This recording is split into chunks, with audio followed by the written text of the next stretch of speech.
শিক্ষি একাডেমিতে তোমাদের সবাইকে স্বাগতম।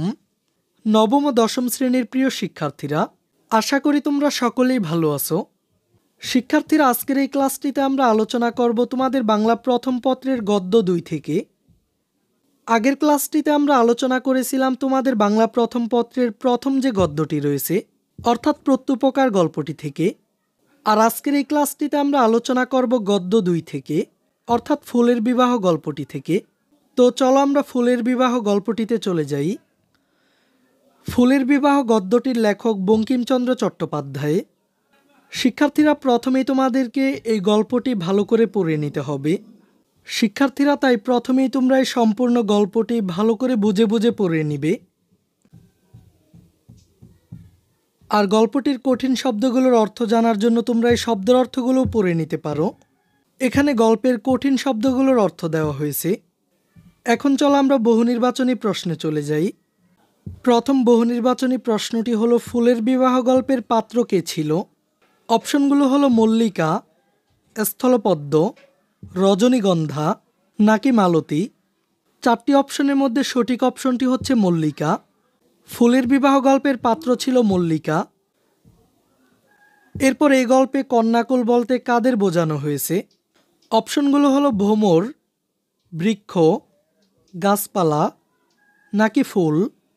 এখানে 4টি অপশনের মধ্যে সঠিক অপশনটি হচ্ছে ভ্রমর। এই গল্পে কন্যাকুল বলতে ভ্রমরকে বোঝানো হয়েছে।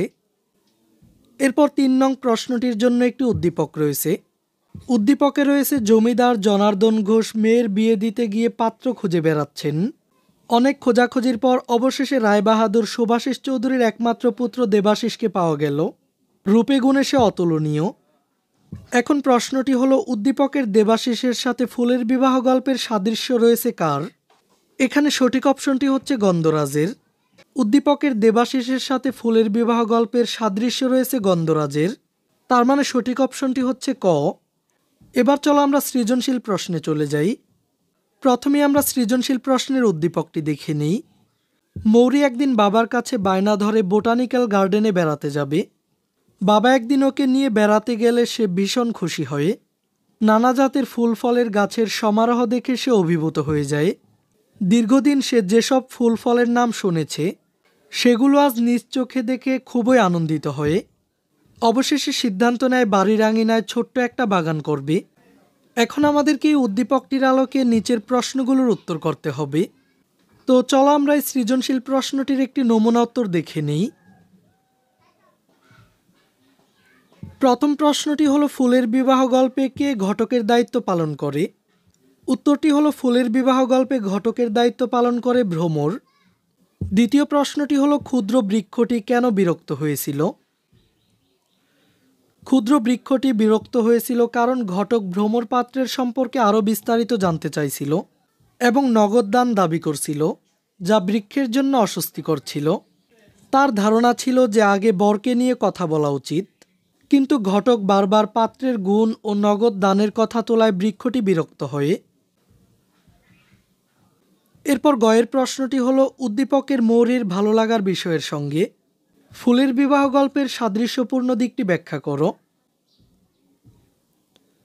উদ্দীপকের মৌরি বোটানিক্যাল গার্ডেনে গিয়ে নানা জাতের ফুল ও ফলের গাছ দেখে অভিভূত হয়ে এবং সেখানকার সৌন্দর্যে সে আনন্দিত হয়ে। তার এই ভালো লাগার মূল বিষয় হলো প্রকৃতির নানা রূপ এবং ফুল ফলের প্রতি তার আকর্ষণ। একইভাবে ফুলের বিবাহ গল্পে ফুলের বিবাহের আয়োজন এবং ফুলগুলির মধ্যে সম্পর্ক, সৌন্দর্য ও সমন্বয় একটি গুরুত্বপূর্ণ বিষয়।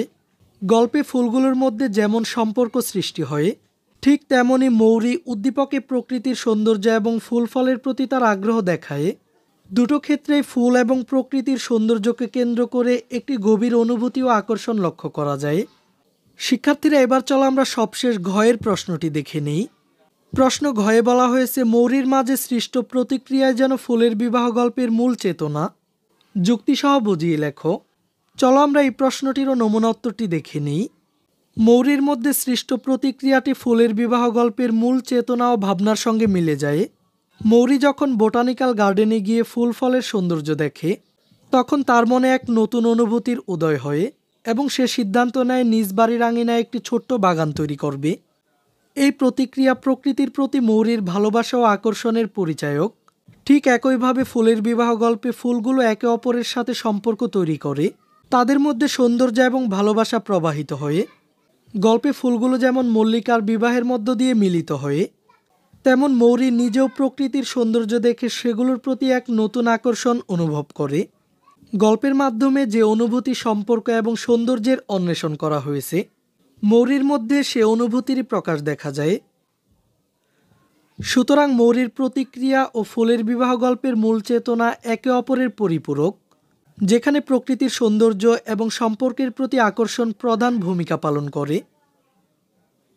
এই ক্লাসে এই পর্যন্তই। পরবর্তী ক্লাসে আমরা শোভা গদ্যটি থেকে আলোচনা করব। শিক্ষার্থীরা, এই ক্লাসটি তোমাদের কাছে কেমন লেগেছে তা আমাকে কমেন্ট করে জানিয়ে দাও। আর পরবর্তী সকল ক্লাসগুলো নিয়মিত পাওয়ার জন্য চ্যানেলটিকে এখনই সাবস্ক্রাইব করে রাখো।